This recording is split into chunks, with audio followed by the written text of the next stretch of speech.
আসসালামু আলাইকুম। আজকে আমি একটি নতুন রেসিপি নিয়ে হাজির হয়েছি, পেঁপে দিয়ে চিংড়ি মাছ। একটি হাঁড়িতে আমি পরিমাণ মতো পানি, সেখানে কিছুটা হলুদের গুঁড়া এবং লবণ দিয়ে ঢেকে দিয়ে দিলাম।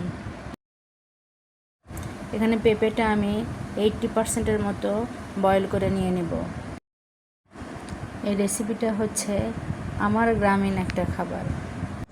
পেঁপেটি আমি 80% মতো সেদ্ধ করে নিয়ে এক সাইডে রেখে দিলাম এবং একই হাঁড়িতে আমি কিছুটা পরিমাণ মতো তেল, বেরেস্তার জন্য 1 মুঠ পরিমাণ পেঁয়াজ, 1 মুঠ পরিমাণ কাঁচামরিচ দিয়ে দিলাম।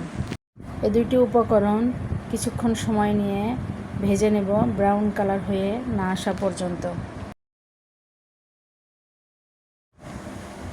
ভেজে নেওয়া হয়ে গেলে আমি তাতে অ্যাড করে দিলাম 1 টেবিল চামচ পরিমাণ আদা রসুনের পেস্ট। আদা রসুনটা একটু ভালোভাবে ভেজে নেব, যাতে আদা রসুনের কাঁচা ঘ্রাণটা না থাকে। আদা রসুন বাটা, পেঁয়াজ মরিচ ভেজে নেওয়া হয়ে গেলে আমি তাতে দিয়ে দিলাম কিছুটা পরিমাণ চিংড়ি মাছ। এরপরে চিংড়ি মাছগুলোকে আমি অল্প কিছুক্ষণ সময় নিয়ে নেড়ে চেড়ে ভেজে নেব।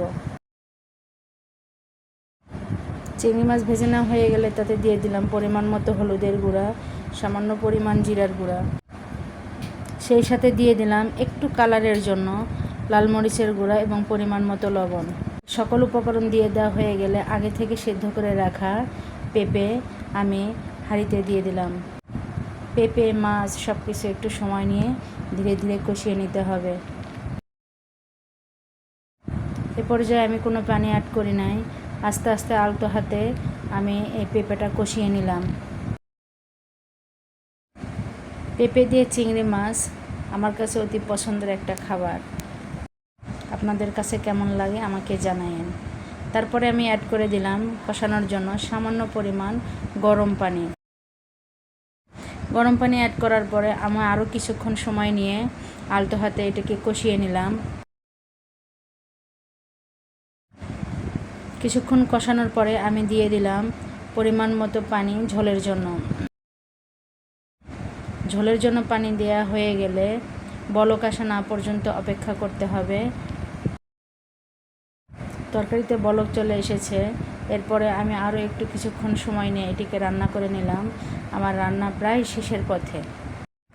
রান্না শেষ হয়ে গেলে আমি তাতে দিয়ে দিলাম 1 মুঠ পরিমাণ ধনিয়া পাতা কুচি।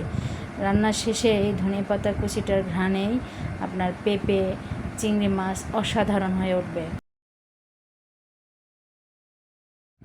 আমার রান্না অলমোস্ট ডান, এখন পরিবেশনের পালা। এটা আমার রান্নার ফাইনাল লুক। একটা বাটিতে নিয়ে আপনাদের দেখিয়ে দিলাম। আজ আর না, দেখা হবে নেক্সট কোনো ভিডিওতে। আল্লাহ হাফেজ।